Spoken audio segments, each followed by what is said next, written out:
this right here, you bunch of prima donna ballerina mother.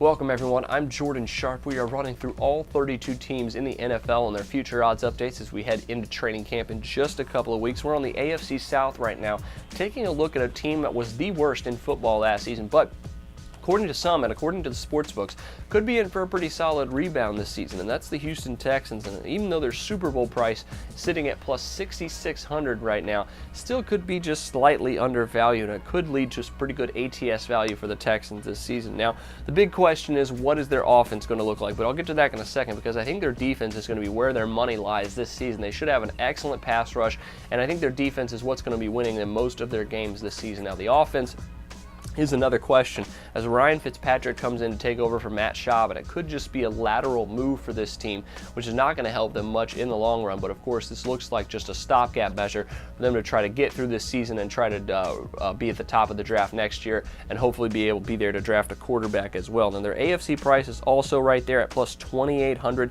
They have a pretty good offense, obviously, with Arian Foster and their two great wide receivers. However, Andre Johnson in a bit of a dispute right now with the team, probably one he's going to lose, but either way, really not happy in Houston right now after spending so many seasons there and not getting anywhere with quarterbacks of Carr and Schaub. But right now he's trying to force a trade, and I don't think the Texans are going to oblige him, and it could not play very well for this team in the long run and their locker room chemistry. But their AFC South price is at 3-1 right now, which I think could be their most overvalued future odds of the three that I've mentioned here so far. At 3-1, you'd have to think that they would actually have a chance to win this division, and I don't think that's the case. I think the Colts are probably going to run away with this one at minus 160.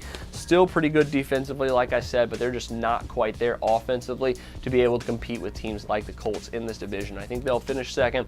They could possibly flirt with being 500 this season, but I'm not quite sold on them being that good either, as some of the win totals from different sports books are suggesting. But the Texans right now, still a year or two away. They need to go into full rebuild mode, and right now they're kind of hovering around in between there, and that's not going to get them very far in today's NFL. But that'll do it for me this time. Make sure you check out all my other future odds updates here for the other 31 teams in the NFL. But until then, I'm Jordan Sharp, and this has been another edition of the Sharp Pick.